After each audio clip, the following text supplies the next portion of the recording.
বিসমিল্লাহির রহমানির রহিম আলহামদুলিল্লাহি রাব্বিল আলামিন ওয়াসসালাতু ওয়াসসালামু আলা সাইয়্যিদিল মুরসালিন ওয়া আলিহি ওয়া আসহাবিহি ওয়া আহলি বাইতিহি আজমাইন। আম্মা বা'দু ফাআউযু বিল্লাহি মিনাশ শাইতানির রাজীম। বিসমিল্লাহির রহমানির রহিম। ইয়া আইয়ুহান নাস কুলু লা ইলাহা ইল্লাল্লাহ তুফলিহুন।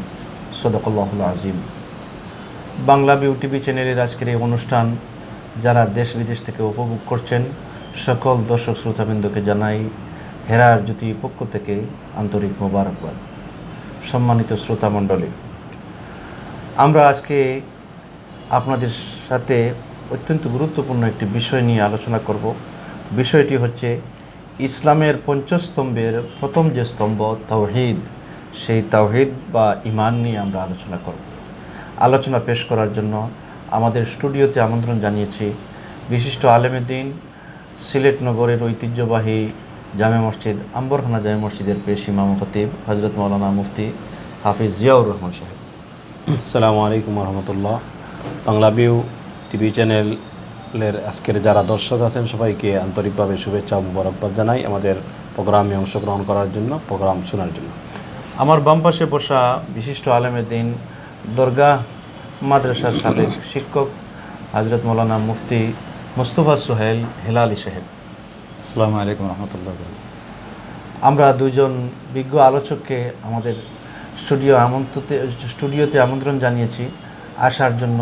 আমরা টিভি চ্যানেলের পক্ষ থেকে মোবারকবাদ জানাচ্ছি। সম্মানিত দর্শক শ্রোতাবৃন্দ, আমরা প্রথমে আলোচনা করব যে তাওহীদ বা ঈমান কি। এ বিষয়ে হযরত মাওলানা মুফতি মুস্তফা সোহেল হেলালি সাহেব আপনি আলোচনা পেশ করার জন্য অনুরোধ জানাচ্ছি। আসসালামু আলাইকুম রহমতুল্লাহ।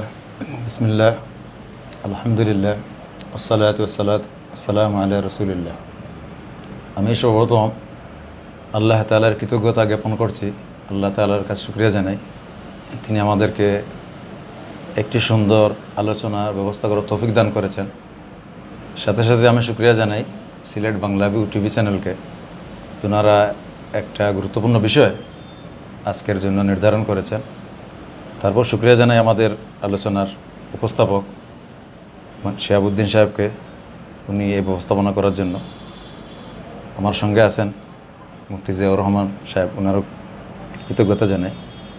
তো আজকে যে আমাদের যে বিষয়টা অত্যন্ত আহাম এবং গুরুত্বপূর্ণ বিষয়, একজন মুমিনের সবচেয়ে গুরুত্বপূর্ণ বিষয় এটা ঈমান, সবচেয়ে গুরুত্বপূর্ণ বিষয়। ইসলামের যে স্তম্ভ, 5টি স্তম্ভের মধ্যে আমরা জানি এটা সর্বপ্রথম। একজন মুমিনের জন্য এর চেয়ে গুরুত্বপূর্ণ কোনো বিষয় নেই। কারণ ঈমান যে শব্দটা, এর অর্থ হচ্ছে নিরাপত্তা, শান্তি। একজন মানুষ সবে কী চায়? তার লক্ষ্য উদ্দেশ্য হলো শান্তি, নিরাপত্তা পাওয়া।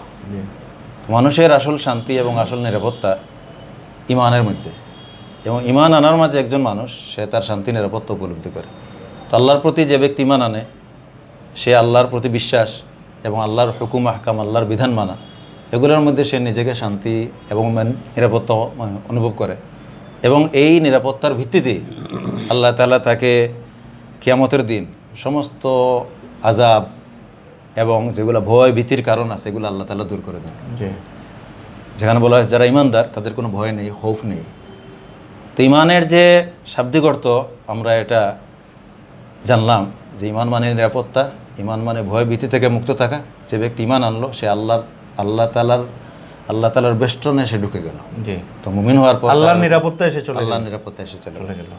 তো এই নিরাপত্তার জন্য আমাদেরকে যে বিষয়গুলো খেয়াল রাখতে হবে যে শুধু ঈমানের শাব্দিক এই অর্থ না, ঈমানের আরকান, কিছু রুকুন আছে যে মূল ভিত্তি, যেগুলোর উপর নির্ভর করে ঈমানের। যে ভিত্তিগুলো যদি আমাদের মাঝে না থাকে তাহলে মুমিন ঈমানদার দাবি করতে পারবে ঠিক, কিন্তু সে আসলে প্রকৃত মুমিন হতে পারবে না। এই যে আরকানুল ঈমান যেগুলো আছে, আমরা কোরআনের বিভিন্ন আয়াতে এই রুকুন, 6টি রুকুন, এই রুকুনের কথা উল্লেখ করা হয়েছে, যেটা হচ্ছে ঈমানের মূল পয়েন্ট। ঈমানের এই 6টা রুকুনের সাথে ঈমানের সম্পর্ক, ঈমান সম্পৃক্ত। যেটা হাদিসে আছে, আমরা আমানতু বিল্লাহি ওয়া মালাইকাতিহি ওয়া কুতুবিহি ওয়া রুসুলিহি ওয়াল ইয়াউমিল আখির।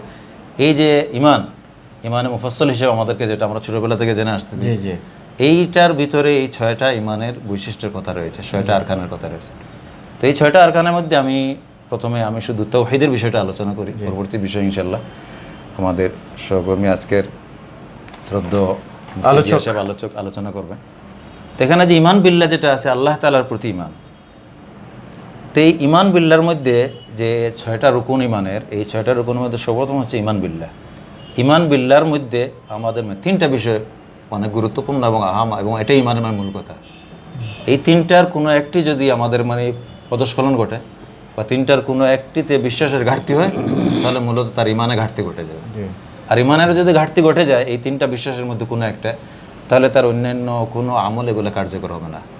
কারণ মুমিনের সব আমল শুদ্ধ হওয়ার জন্য, বিশুদ্ধ হওয়ার জন্য, এবং সে এই আমল দ্বারা আল্লাহ তাআলার কাছে পুরস্কার পাওয়ার জন্য, এবং এই আমল তাকে জাহান্নাম থেকে মুক্তি দেওয়ার জন্য শর্ত হচ্ছে আমার বিশুদ্ধ ইমান, নির্ভেজাল। যে নির্ভেজাল বিশুদ্ধ ইমান। তো নির্ভেজাল বিশুদ্ধ ইমানের মধ্যে যে প্রথম যে বিষয়টা হচ্ছে আল ইমান বিল্লাহ।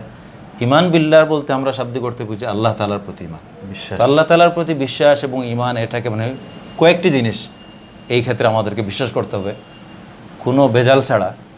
এর মধ্যে যে বিষয়গুলো হচ্ছে, একটা হচ্ছে তাওহীদুর রুবুবিয়্যাহ, আল্লাহ তাআলাকে স্রষ্টা, পৃথিবী পরিচালনা, পৃথিবীর প্রতিপালন, আমাদের লালন পালন, সব কিছুর ক্ষেত্রে আল্লাহ তাআলাকে এককভাবে স্বীকার করা।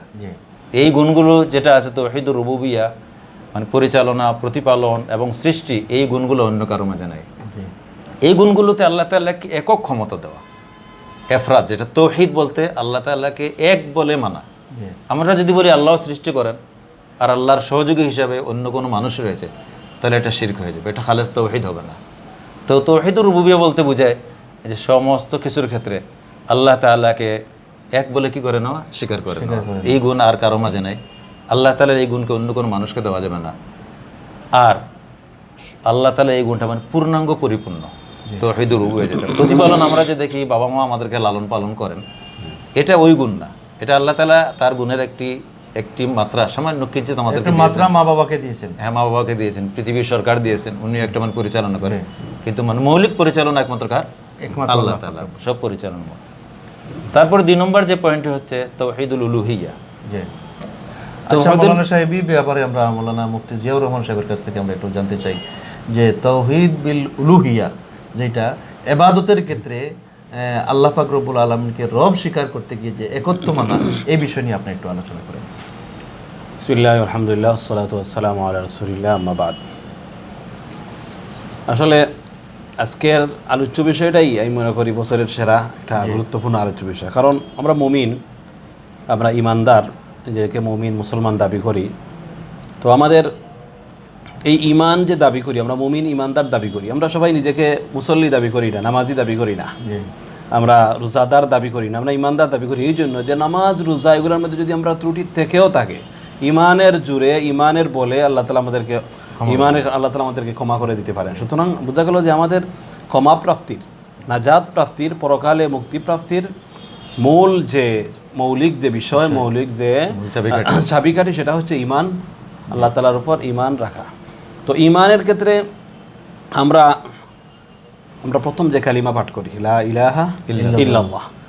রাসূল আকরাম সাল্লাল্লাহু আলাইহি ওয়াসাল্লাম বলেছেন, মান কালা লা ইলাহা ইল্লাল্লাহ দাখালাল জান্নাহ, যে ব্যক্তি লা ইলাহা ইল্লাল্লাহ পড়লো সে জান্নাতে দাখিল হয়ে যাবে, প্রবেশ করবে।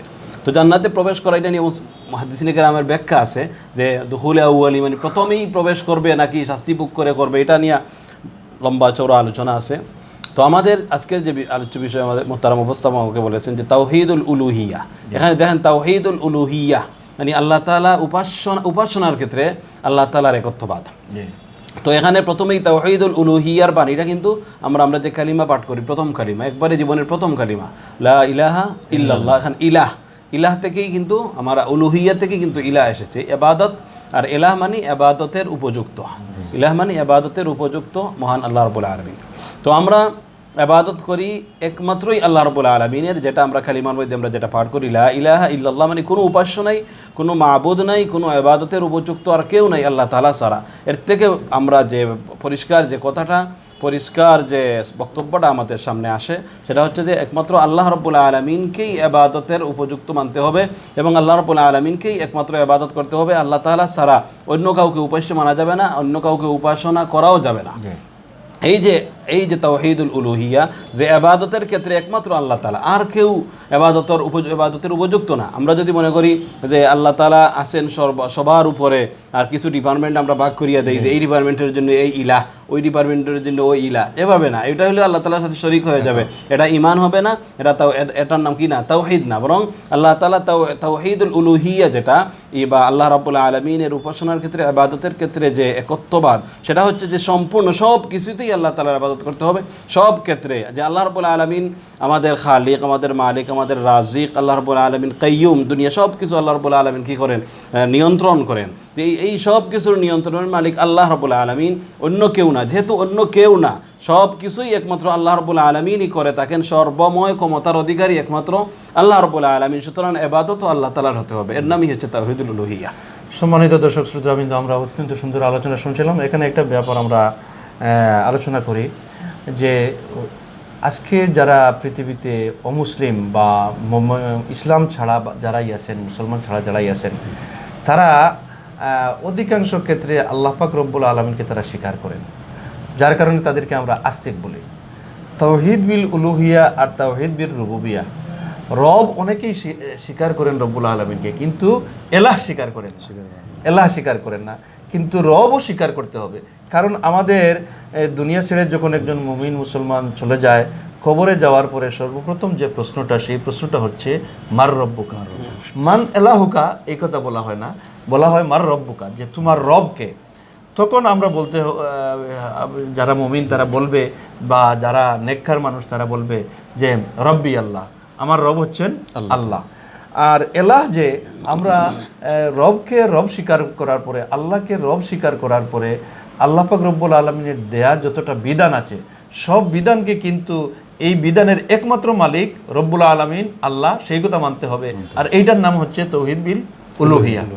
এ ব্যাপারে আরেকটু আলোচনা পেশ করার জন্য হযরত মাওলানা মুস্তাফা সোহেল দামাত বারাকাতুহুকে বিনীতভাবে, এখানে আগে যেটা মানে মুহতারাম বললেন যে আসলে আস্তিক বলতেই আল্লাহ তাআলাকে রব বলে স্বীকার করে, এবং আল্লাহ তাআলার যে কালাম কোরআনে পাক, এখানেও আমরা দেখি যে মক্কার কাফেরও আল্লাহ তাআলাকে রব বলে স্বীকার করতো, আল্লাহ তাআলাকে খালেক বলে স্বীকার করতো, আল্লাহ তাআলাকে রাজিক বলে স্বীকার করতো। তারা কিন্তু অন্য কাউকে রাজিক মানতো না, আল্লাহ তাআলাকে রাজিক বলে স্বীকার করতো। কিন্তু এরপর আমরা দেখি যে কালেমা এই জন্যই, কিন্তু তারা অন্যকে রব বলে স্বীকার করার পরও ইবাদত কিন্তু শুধু একমাত্র আল্লাহকে যোগ্য মনে করতো না।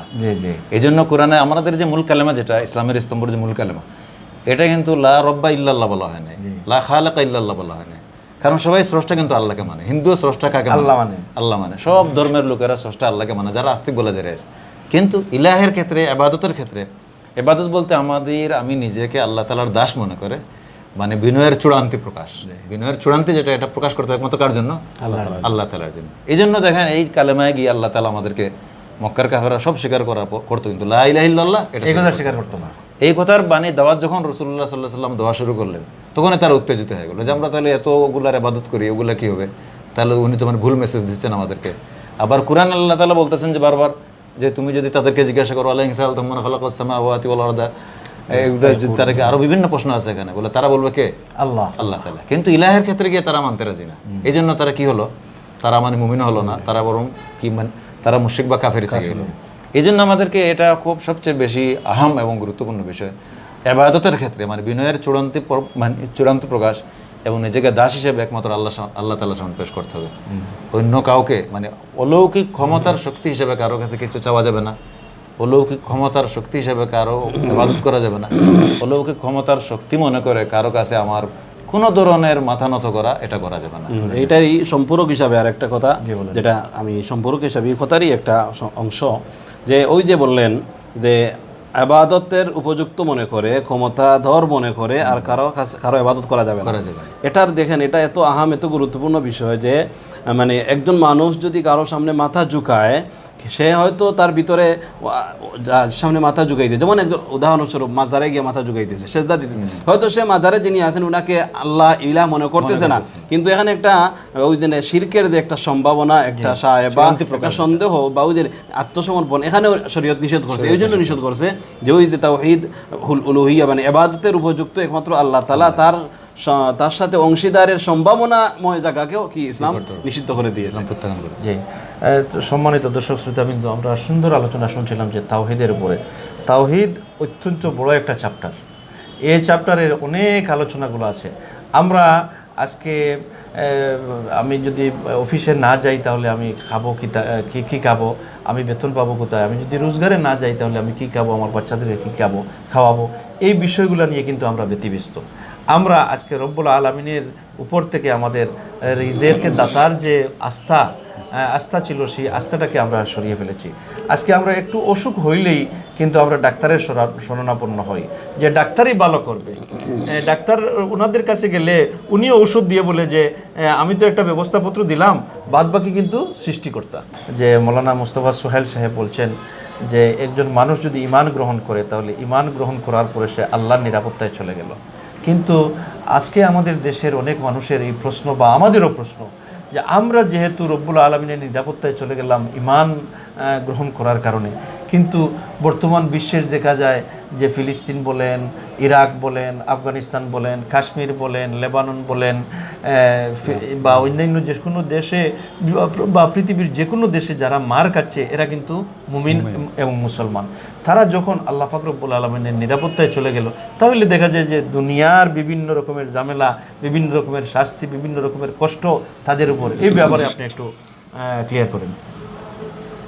যে এটা আলহামদুলিল্লাহ যে প্রশ্নটা করেছেন এটা অনেক জটিল প্রশ্ন, খুব কঠিন প্রশ্ন। এটা আমাদেরও আসে যে আল্লাহ তাআলার নিরাপত্তায় যখন আমরা চলে গেলাম তখন আমরা কেন এত মার খাচ্ছি।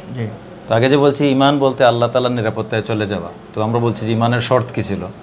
ঈমান বলতেই শুধু যে আল্লাহ তাআলার প্রতি আমি বিশ্বাস রাখলাম এটা না, ঈমানের যে রুকুন যেগুলো আছে সব আল্লাহ তাআলা কী করতে বিশ্বাস করতে হবে। এখানে যে তৌহিদুল উলুহিয়া, আল্লাহ তাআলাকে আমাদের মাবুদ, আল্লাহ তাআলা আমাদের মাবুদ বলতে বোঝে আল্লাহ তাআলার দাসত্ব। আল্লাহ তাআলা আমাদেরকে যে নির্দেশ দিয়েছেন, এই নির্দেশ যদি আমরা পূর্ণাঙ্গ রূপে পালন করি তাহলে আমাদের নিরাপত্তা দুনিয়াতেও আছে, আখেরাতেও আছে। আর যদি আমরা নিরাপত্তা একেবারে পালন না করি তাহলে আমাদের নিরাপত্তা দুনিয়াতেও নাই, আখেরাতেও নাই। আর আমরা যদি নিরাপত্তা আংশিক পালন করি তাহলে সেভাবে নিরাপত্তাটাও আংশিক পাবো। দাসত্ব আংশিক হলে নিরাপত্তা আংশিক হবে। এখানে দেখেন সবচেয়ে যে কোরআনে আল্লাহ তাআলা আমাদেরকে বারবার ঐক্যের কথা বলেছেন।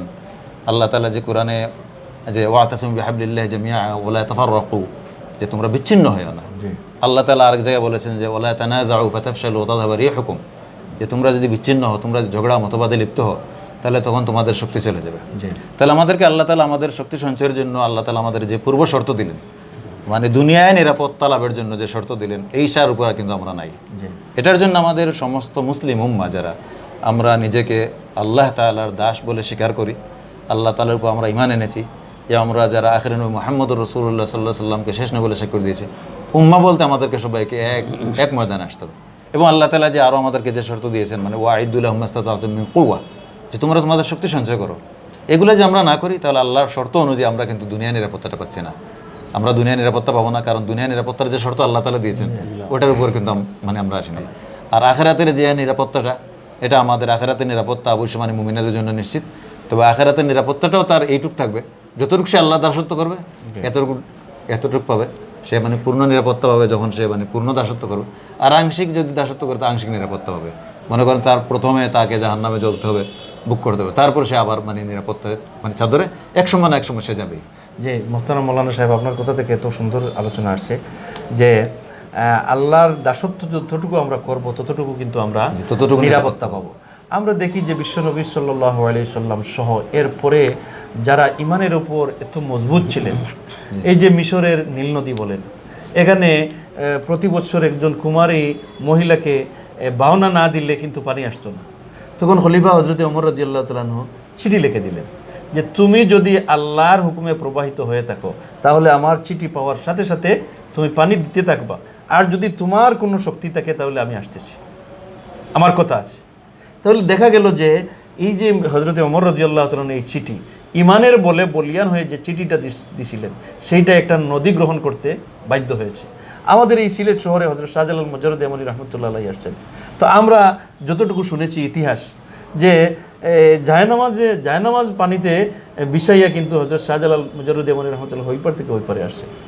হ্যাঁ, দেখা গেলে আমরা এইটাও শুনেছি যে আজানের ধ্বনিতে গড়গোবিন্দের দালান ভেঙে চুরমার হয়েছিল। একটা আজানের ধ্বনিতে গড়গোবিন্দের দালান চুরমার, এই যে ইমানি আজান, এই জন্য বলছেন রহ গই রুসমে আজা রুহে বেলালি না রহি ফলসফা রহ গই তলকিন গাজালি না রহি, যে আজান আছে কিন্তু বিলালি আজানের শক্তিটা নাই। এই শক্তি মানে কি? ইমানি শক্তি। এই ব্যাপারে মৌলানা সাহেব আপনি আর একটু বলেন যে আজকে দুনিয়া যে আমরা যে মার খাচ্ছি তা থেকে পরিত্রাণের একটু ব্যবস্থাটা কি? এর মধ্যে আমি একটা যে ওমর রাদিয়াল্লাহু তাআলা আনহু সম্পর্কে মানে যে ঘটনাটা আছে, এই ঘটনাটা মানে বিশুদ্ধ সূত্রে মানে বর্ণিত নয়। আচ্ছা আচ্ছা। যে একটা মানে নারী তারা এখানে করতো, পেশ করতো, এটার কোনো বিশুদ্ধ সূত্র নাই। আচ্ছা আচ্ছা। এই ঘটনাটা হয়তো কেউ লেখছে বা এটা ঐতিহাসিক একটা ঘটনা, আর ইতিহাস তো হইতে পারে, ঐতিহাসিক একটা ঘটনা। আমাকে যে বললেন যে ইমানি শক্তি আমরা কিভাবে সঞ্চয় করব, বা আমরা বর্তমানে যে মুসলমানদের যে দুরবস্থা চলতেছে এই দুরবস্থা থেকে পরিত্রাণের উপায় কি? আসলে উপায়গুলো তো ইতিমধ্যে মোহতারাম সোহেল ভাই বলে গেছেন যে আমাদের ঐক্য লাগবে, শক্তি সঞ্চয় করা লাগবে। একটা আমরা যদি সিরাত থেকে রাসূল আকরাম ইসলামের জীবন থেকে যদি আমরা এই বিষয়টা আমরা অনুধাবন করে দেখি, তখন দেখা যায় যে রাসূল আকরাম সাল্লাল্লাহু আলাইহি ওয়াসাল্লাম যখন মদিনায় হিজরত করে গেলেন, তখন মুহাজির সাহাবী যেমন হিজরত করে মদিনায় গেছেন, আনসারি সাহাবী আছে। কেউ আঞ্চলিকতায় বা নিজের স্থায়ী বাসিন্দা হিসাবে কেউ প্রভাব দেখাইছে, কারো উপর প্রভাব দেখান নাই, দেখাইছেন। আচ্ছা, দেখাইছেন। কিছু কোনো ক্ষেত্রে প্রভাবের একটা মনোভাব আইছে, বা মুনাফিকদের প্ররোচনায়, কুমন্ত্রণায় হয়তো তাদের মধ্যে একটা সমস্যা আইছে, এরকম হয়েছে। বা ওই যে এই গনিমতের মাল বন্টনের সময় আইছে, দেখা গেছে যে রাসূল আকরাম সাল্লাল্লাহু আলাইহি ওয়াসাল্লাম এই বিষয়গুলো মানে যেখানেই দেখছেন মুসলিমদের মধ্যে দ্বন্দ্ব বিরাজমান বা দ্বন্দ্বর উপক্রম, রাসূল আকরাম সাথে সাথেই কিন্তু শক্ত হাতে এটা কি করেছেন, দমন করেছেন। এবং পারস্পরিক যে একটা দ্বন্দ্ব আছে, এই দ্বন্দ্ব নিরসনের জন্য আল্লাহ রাসূল সাল্লাল্লাহু আলাইহি ওয়াসাল্লাম একবারে চূড়ান্ত পদক্ষেপ নিয়েছেন, নগদ পদক্ষেপ। এটাকে আর বাকি রাখেন না, এটাকে পিছনে রাখেন না যে এটা পরে সমাধান করবো না, এটাকে আগে আনছেন। আগে আনিয়া মুহাজির এবং আনসারদের মধ্যে যদি কোনো দূরত্ব, আন্তরিক দূরত্ব থেকে থাকে, সেটা আল্লাহ রাসূল কি করেছেন, নিরসন করেছেন। তাহলে বোঝা গেল যে মুসলমানদের মধ্যে যে ঐক্যের যে একটা অভাব বর্তমানে আমাদের সমাজে আসতেছে, আমাদের জন্য উচিত হইল বিশেষ করে যারা নেতৃস্থানীয় আছেন, রাষ্ট্রীয়ভাবে হোক, সামাজিকভাবে হোক, বা ধর্মীয় দিক থেকে হোক, যারাই নেতৃস্থানীয় আছেন তাদের উচিত হইল যে দ্বন্দ্বগুলো কমিয়ে এনে, পারস্পরিক দূরত্বগুলো গুছিয়ে এনে, পরস্পর কাছাকাছি হয়ে ঐক্যবদ্ধ হওয়ার ফিকির করা। যখনই মুসলমানরা ঐক্যবদ্ধ হয়ে যাবে, দেখবেন ইনশাল্লাহ ঐক্যবদ্ধ যেখানেই মুসলমানরা হবে, সেখানেই দেখবেন কাফির যারা আছে বা মুসলমানদের শত্রু যারা আছে তারা কি হবে না, মুসলমানদের উপর আক্রমণ করতে পারবে না। তাছাড়া আল্লাহ রাসূল বলছেন যে আল কুফরু মিল্লাতুল ওয়াহিদ, আল্লাহ রাসূল বলে দিয়েছেন যে কাফিররা সব এক, তারা একমত, তারা ঐক্যবদ্ধ, কিন্তু আমরা কেন ঐক্যবদ্ধ না? এই জন্য আমাদের ঐক্যবদ্ধতা দরকার, পাশাপাশি ওই যে আমাদের শক্তি সঞ্চয়, মুসলমানদের শক্তি সঞ্চয় দরকার। আজকে দেখা যায় যে মুসলমানদের সন্তানরা শক্তি কি, বরং মুসলমানদের সন্তানরা মানে শক্তিহীনতায়, পৌরসত্বহীনতায় ভুগতেছে। বিভিন্ন ওই যে জুয়া, আমাদের জুয়া দেখা যাইতে, খেলাধুলা, এই সেই, যেগুলোর মধ্যে মুসলমানদের ইমানি স্পিরিট, ইমানি শক্তি, কুওয়াত যেগুলো নিঃশেষ হয়, এই সমস্ত বিষয়গুলো, চারিত্রিক অবক্ষয়, এই যে বিভিন্নভাবে আমাদের সমাজে চলতেছে, এইগুলো তো বিস্তারিতভাবে আলোচনার দাবি রাখে। কিন্তু সংক্ষেপে যেটুকু বললাম যে চারিত্রিক অবক্ষয় আমাদের যুব সমাজকে একবারে ধীরে ধীরে একবারে নিঃশেষ করে দিচ্ছে, ইমান থেকে অনেক দূরে নিয়ে যাচ্ছে। এখানে আরেকটা জিনিস মোহতারাম দেখবেন যে এই যে ঐক্য নষ্টকারী সব জিনিস কিন্তু ইসলামে হারাম। হিংসা হারাম, যে কারণ এটা ঐক্য নষ্টকারী। আরো অনেক কিছু দেখবেন, হিংসা, সমালোচনা, গীবত যা আছে সব হারাম, কারণ সবগুলো কি করে, ঐক্য নষ্ট করে। কিন্তু আমরা সবগুলোতে লিপ্ত। তো সম্মানিত দর্শক শ্রোতাবৃন্দ, আমরা আজকে অত্যন্ত সুন্দর আলোচনা শুনছিলাম এবং গুরুত্বপূর্ণ আলোচনা, যেটা আমাদের মুসলমান জাতিসত্তা, আমাদের ঈমান রক্ষা করার জন্য, আমাদের দেশ রক্ষা করার জন্য যে আলোচনাগুলো, সেই আলোচনাগুলো আজকে আমরা করছিলাম। তো আশা করি আমাদের এই আলোচনায় আপনারা উপকৃত হবেন, এবং আমি বলবো যে আমাদের এই আলোচনাগুলো আপনারা মোবাইলের মাধ্যমে শেয়ার করবেন, অন্যকে পৌঁছানোর দিয়ে আপনি একটা শেয়ার করে অন্যকে পৌঁছিয়ে দেন, তাহলে আপনিও একটা দাওয়াতি কাজে অংশগ্রহণ করলেন, সেই আশাবাদ ব্যক্ত করছি। পরিশেষে আমাদের আজকে স্টুডিওতে উপস্থিত হয়েছেন কষ্ট করে মৌলানা হাফিজ মৌলানা জিয়াউর রহমান সাহেব এবং মুফতি মুস্তফা সোহেল সাহেব। আপনাদেরকেও আমাদের স্টুডিওর পক্ষ থেকে, বাংলাভিউ টিভি চ্যানেলের পক্ষ থেকে মোবারকবাদ জানাচ্ছি। পরিশেষে মোনাজাতের মাধ্যমে আজকের অনুষ্ঠানের সমাপ্তির দিকে যাব। আল্লাহুম্মা আমিন। আলহামদুলিল্লাহি রাব্বিল আলামিন, ওয়াসসালাতু ওয়াসসালামু আলা সাইয়্যিদিল মুরসালিন ওয়া আলিহি ওয়া আসহাবিহি ওয়া আহলি বাইতিহি আজমাইন। রব্বানা তাকাব্বাল মিন্না ইন্নাকা আনতাস সামিউল আলিম ওয়া তুব আলাইনা ইয়া মাওলানা বিরহমাতিকা ইয়া আরহামার রাহিমিন। সুবহানা রাব্বিকা রাব্বিল ইজ্জাতি আম্মা ইয়াসিফুন ওয়া সালামুন আলাল মুরসালিন ওয়ালহামদুলিল্লাহি রাব্বিল আলামিন।